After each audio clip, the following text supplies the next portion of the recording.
नमस्कार मंडळी. तर आज आपण बनवणार आहोत सगळ्यांना आवडणार अशी आणि पार्टी स्पेशल पावभाजी. इथे मी तुम्हाला कुकरमध्ये शिजवताना कोणते साहित्य शिजवायचं ते सांगणार आहे.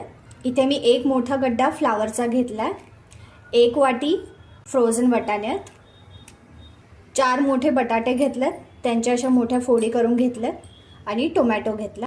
इथे मी 4 मोठे पिकलेले टोमॅटो घेतलेत, त्याच्यातले 2 टोमॅटो समजा मी यूज केले ह्याच्यामध्ये आणि 2 टोमॅटो आपण बाकीच्या रेसिपीमध्ये बघणार आहोत. तर आता आपण हे चारही पण जिन्नस आहेत ते कुकरमध्ये शिजायला घालूया. याच्यात मी थोडंसं मीठ टाकते, बेडगी मिरचीची पावडर, 1 ग्लास पाणी, 2 ग्लास पाणी टाकलेत मी इथे. करून घेऊया. इथे मी तेल तापवत ठेवलं होतं, अजून 1 चमचा मी तूप ॲड करते, जिरा ॲड करते. आता इथे मी शिमला मिरची ॲड करते. तुपाच्या ऐवजी बटरचा पण उपयोग करू शकता. इथे मी 2 मोठ्या शिमला मिरची कापून ह्याच्यामध्ये परतवून घेते. मी कुकरमध्ये शिजवताना शिमला मिरची टाकली का नाही आहे, कारण की ह्याचा उग्र वास येतो आणि ते तूप किंवा बटर असतं त्याच्यामध्ये जेव्हा शिमला मिरची आपण परतवतो तेव्हा एकदम छान असा फ्लेवर शिमला मिरचीला येतो. गॅस मीडियमच ठेवायचा, एकदम स्लो पण नाही करायचा, एकदम फास्ट पण नाही करायचा, मीडियमवरतीच ठेवायचा गॅस. आता इथे मी 2 मोठे कांदे चिरले होते ते टाकते. आता एक मी मोठा टेबलस्पून आलं आणि लसूणची पेस्ट घालते, अजून 1 चमचा घालते मी. आता आपण यांना चांगलं मिक्स करून घेऊया. थोडं मीठ टाकते. आता पहिले मी सांगितल्याप्रमाणे उरलेले 2 टोमॅटो बारीक चिरून टाकल्यात मी याच्यामध्ये. आपण यांना मॅश करून घेऊया. भाज्या शिजवताना नेहमी कमीच पाणी ॲड करायचं, म्हणजे शिजायला जेवढं लागतं तेवढं, जास्त पाणी ॲड करायचं नाही. आणि चुकून जर कधी तुमच्याकडून जास्त पाणी जर ॲड झालं तरी तर थोडंसं कुकर साईडला घ्यायचा, थंड व्हायला ठेवायचं. थंड झाल्यावरती त्यातलं थोडंसं पाणी बाहेर काढून साईडला काढून ठेवायचं आणि मग मॅश करून घ्यायचं. मी एक तुम्हाला सांगायला विसरली आहे, बीटरूट पण ॲड करू शकता. आता इथे आपलं मॅश करून झालं. आता आपण ॲड करूयात कढईमध्ये. आता इथे आपले टोमॅटो, कांदा आणि शिमला मिरची खूप छानपैकी शिजून निघाल्यात, त्यांनी छान तेल सोडलं. आता इथे मी एक महत्त्वाचं सांगते तुम्हाला. मी इथे साईडला तूप टाकून घेते, तुम्ही तुपाऐवजी बटर पण टाकू शकता. आणि मग साईडलाच पावभाजी टाकते, पावभाजी मसाला.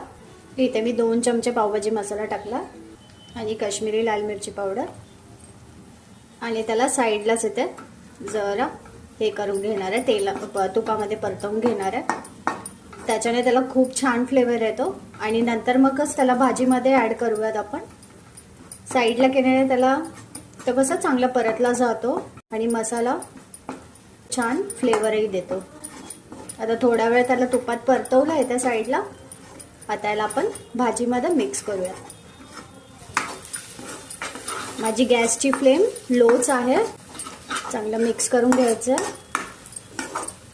तुम्ही बघू शकता आपल्या मसाल्याने चांगलं तेल सोडलं. आता आपण कुकरचं मिश्रण त्याच्यामध्ये टाकून घेऊया, मिक्स करूया. आता याला आपण झाकण ठेवून 5 ते 7 मिनिटं तसंच ठेवून देऊया. आपली 5 मिनिटं झालेली आहेत. मी बघते ओपन करून. वा, मस्त एकदम. आता मी ह्याच्यामध्ये थोडंसं तूप घालते वरतून आणि गार्निशिंगसाठी थोडीशी कोथिंबीर. आता आपण आहे ना ह्याला खालून पण घेऊयात, कारण की काय होतं वरती तरी तरी राहते आणि आपला गाढा मसाला खालतीच राहून जातो.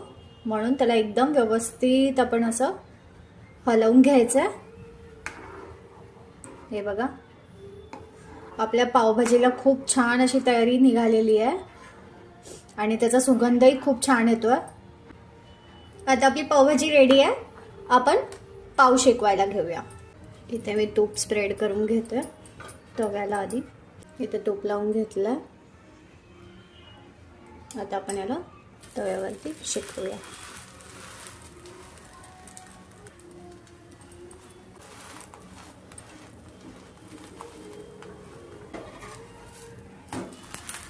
दोन्ही साईडने मस्त असा पाव शेकून घ्यायचा.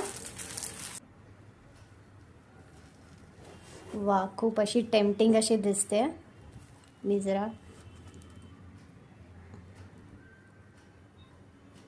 थोडासा लिंबू पिळते. तुम्ही एकदा ही रेसिपी ट्राय करून बघा. तुम्हाला जर माझी रेसिपी आवडली असेल तर प्लीज माझ्या चॅनलला लाईक, शेअर अँड सबस्क्राईब करायला विसरू नका. थँक्यू.